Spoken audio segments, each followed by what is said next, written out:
Hello my dear students, welcome to your master chem channel. कैसे हैं बच्चों? Very good.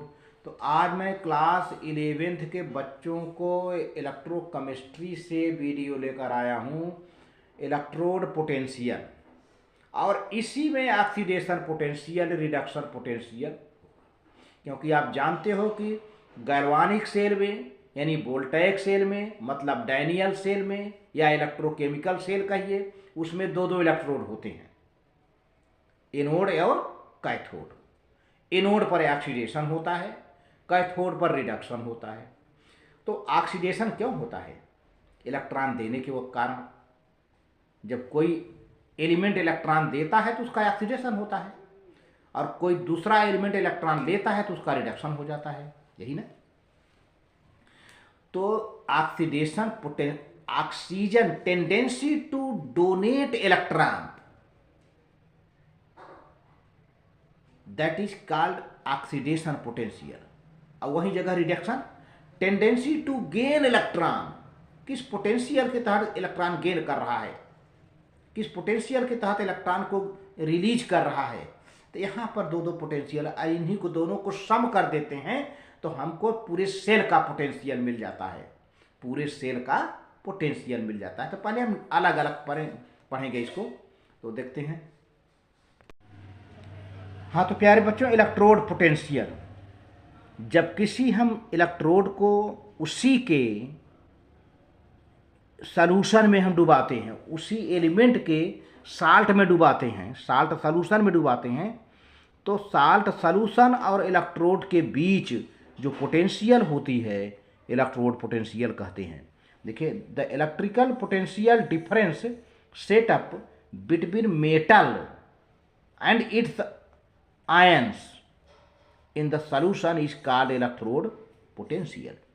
यानी जो मेटल हो और उस मेटल का अपना साल्ट हो, उसके बीच जो पोटेंशियल सेट होती है उसको कहते हैं इलेक्ट्रोड पोटेंशियल। जैसे मान लीजिए कि जिंक मेटल है, और जिंक मेटल को जिंक के ही साल्ट सॉल्यूशन में डुबो दीजिए। जिंक का साल्ट सॉल्यूशन मान लीजिए जिंक सल्फेट है, जिंक का साल्ट सॉल्यूशन मान के चलिए कि जिंक सल्फेट है, और जो मेटल है जिंक राड है।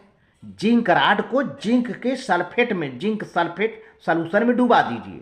अब जिंक राड और जिंक सल्फेट के बीच जो पोटेंशियल डिफरेंस स्टेब्लिश होगा उसको कहते हैं इलेक्ट्रोड पोटेंशियल। ठीक है, इलेक्ट्रोड पोटेंशियल। या यूं कह दीजिए कि the electrode potential may be simply defined as the tendency of electrode to lose or gain electrons when it is in contact with the solution of its own science. यानी किसी भी electrode का, चूंकि इलेक्ट्रोड अभी हमने बताया था दो टाइप के होते हैं, एक इलेक्ट्रोड होता है एनोड, दूसरा इलेक्ट्रोड होता है कैथोड। एनोड पर ऑक्सीडेशन होता है और कैथोड पर रिडक्शन होता है। तो अब अगर एनोड है तो वह लूज करेगा इलेक्ट्रॉन, और कैथोड है तो वह गेन करेगा इलेक्ट्रॉन, है ना। तो यहाँ पर इसीलिए कहा गया है कि इलेक्ट्रोड पोटेंशियल में भी simply defined as the tendency of an electrode to lose or gain electrons when it is in contact with solution of its own ions, है ना। अब यहाँ पर देखिए दोनों बातें हैं। अगर जिंक है, जिंक राड है, जिंक इलेक्ट्रोड है, तो जिंक के साल्ट में डूबा है जिंक सल्फेट, तो जिंक की जो टेंडेंसी है इलेक्ट्रॉन डोनेट करने की, लूज करने की, उसकी इलेक्ट्रोड पोटेंशियल कही जाएगी। वहीं कापर है, उधर ले लीजिए, कापर जो कि कैथोड है, वहाँ पे रिडक्शन होता है, तो उसकी जो टेंडेंसी है इलेक्ट्रॉन गेन करने की, उसकी इलेक्ट्रोड पोटेंशियल होगी। ठीक है। अब जहाँ पर रिडक्शन हो रहा है उसको रिडक्शन पोटेंशियल कहते हैं, जहाँ पर ऑक्सीडेशन हो जा रहा है ऑक्सीडेशन पोटेंशियल। यानी इलेक्ट्रोड पोटेंशियल दो टाइप का हो गया, ऑक्सीडेशन पोटेंशियल और reduction potential. Oxidation potential reduction potential का सम अप हो जाता है क्या, जो क्लब होता है वो इलेक्ट्रोड पोटेंशियल बन जाता है। ठीक है। The tendency of oxidation potential, the tendency of metal यानी electrode to lose electron and oxidise the self is called oxidation potential. किसी मेटल का वह टेंडेंसी जिसके वजह से वह इलेक्ट्रॉन को लूज कर देता है और खुद ऑक्सीडाइज हो जाता है, उसको कहते हैं ऑक्सीडेशन पोटेंशियल। मान लो कि एक मेटल एम है बेटा, loses an electron n, in small letter से एन लिखा हुआ है, and due to potential to oxidize into M plus n charge. जैसे एम है, यहाँ मैं दिखाया हूँ, एम है, इसका ऑक्सीडेशन हो रहा है और एन इलेक्ट्रॉन निकल गया है ना। यहाँ में मैं डायग्राम भी बनाया, एक देखे ये एम मेटल है और मेटल एम मेटल के साल्ट में ही डूबा है। तो अब देखो यहाँ से मेटल इलेक्ट्रॉन देकर मेटल आयन के रूप में सॉल्यूशन में एरो बना है ना, मेटल आयन के रूप में सॉल्यूशन आ रहा है, सॉल्यूशन में आ रहा है। यह मेटल अपना इलेक्ट्रॉन यहीं पर छोड़कर, इसी मेटल पर छोड़ करके यह मेटल आयन के रूप में कहाँ आ रहा है, सॉल्यूशन में। तो इलेक्ट्रॉन कहाँ रह गया, इलेक्ट्रोड पर, और उसका आयन कहाँ चला आया, सॉल्यूशन में चला आया। चूंकि इलेक्ट्रॉन दे दिया तो इसका क्या मतलब हुआ, ऑक्सीडेशन हो गया है ना। तो यहाँ पर सॉल्यूशन और इलेक्ट्रोड के बीच एक पोटेंशियल है जिसको कहते हैं ऑक्सीडेशन पोटेंशियल। अब इलेक्ट्रोड है तो इलेक्ट्रोड पोटेंशियल। आगे देखिए रिडक्शन पोटेंशियल, वही बात है, the tendency of an electrode to gain electrons to get reduced is called reduction potential. अब जैसे देखिए एम प्लस आयन है, एम एन प्लस आयन है, मेटल का एम एन चार्ज है, अब एन ई इलेक्ट्रॉन पा जा रहा है तो इसका क्या हो जा रहा है, रिडक्शन, एम मेटल में रिड्यूस हो गया। वही काम यहाँ पर भी है, एम मेटल है और इसका आयन एम एन है, एम एन प्लस पड़ा हुआ है, इसको इलेक्ट्रॉन मिल जा रहा है, यहाँ से मिल जा रहा है। अब यह इलेक्ट्रॉन ले करके क्या हो जा रहा है, रिड्यूस हो जा रहा है, एम के रूप में कलेक्ट हो रहा है, ठीक है ना, एम के रूप में कलेक्ट हो जा रहा है। क्योंकि इलेक्ट्रॉन इसमें से निकल रहा है, इसमें से इलेक्ट्रॉन निकल रहा है, इस पर हर जगह क्या चार्ज आएगा बेटा, पॉजिटिव चार्ज आ जाएगा, ठीक है। तो इस पर एक कैथोड का काम करेगा। अब यहाँ पर रिडक्शन होगा, यहाँ पर क्या होगा, रिडक्शन, एक कैथोड का काम कर गया। अच्छा, एक क्वेश्चन है, why oxidation potential is positive, why oxidation potential is positive.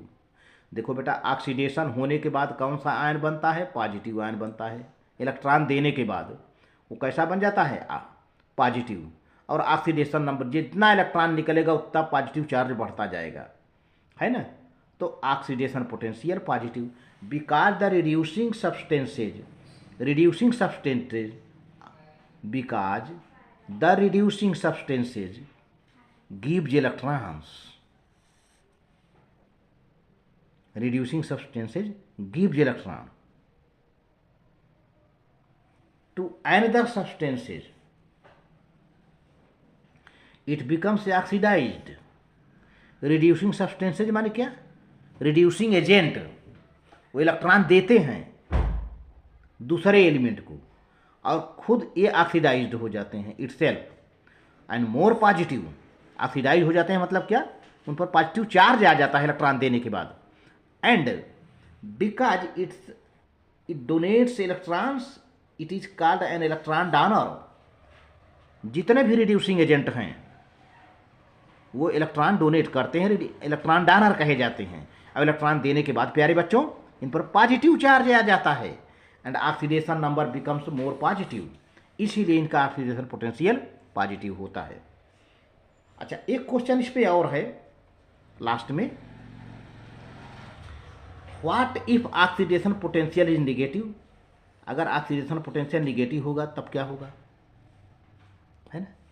तो ये बहुत ही आपके समझने की बात है क्लास 10th के बोर्ड के बच्चों के लिए, अरे सॉरी क्लास 12th के बच्चों के लिए, क्लास 12th के बच्चों के लिए, इंटरमीडिएट फाइनल के बच्चों के लिए बहुत ज़रूरी है समझना।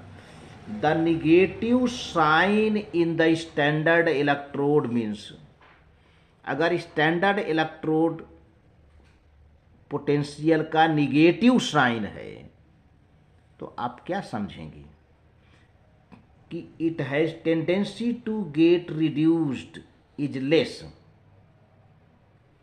Then hydrogen and tendency to oxidize is more, है ना। जब स्टैंडर्ड इलेक्ट्रोड पोटेंशियल का साइन माइनस में हो तो समझिए कि उसकी ऑक्सीडाइज होने की टेंडेंसी हाइड्रोजन से ज़्यादा है और रिड्यूस होने की टेंडेंसी हाइड्रोजन से कम है। देखिए हाइड्रोजन बीच में आ गया। अगर माइनस साइन हो स्टैंडर्ड इलेक्ट्रोड का माइनस साइन हो तो आप ये समझेंगे कि उसकी ऑक्सीडाइज होने की कैपेसिटी ज़्यादा है हाइड्रोजन से और रिड्यूस होने की कैपेसिटी हाइड्रोजन से कम है। अब उल्टा कर दो, अगर ऑक्सीडेशन पोटेंशियल का चिन्ह पॉजिटिव हो जाता है तब क्या होगा कि हाइड्रोजन से ऑक्सीडाइज होने की कैपेसिटी कम हो जाएगी और हाइड्रोजन से रिड्यूस होने की कैपेसिटी अधिक हो जाएगी। दोनों बातें मैंने बताया है, इसको मैं समझा देता हूँ आगे।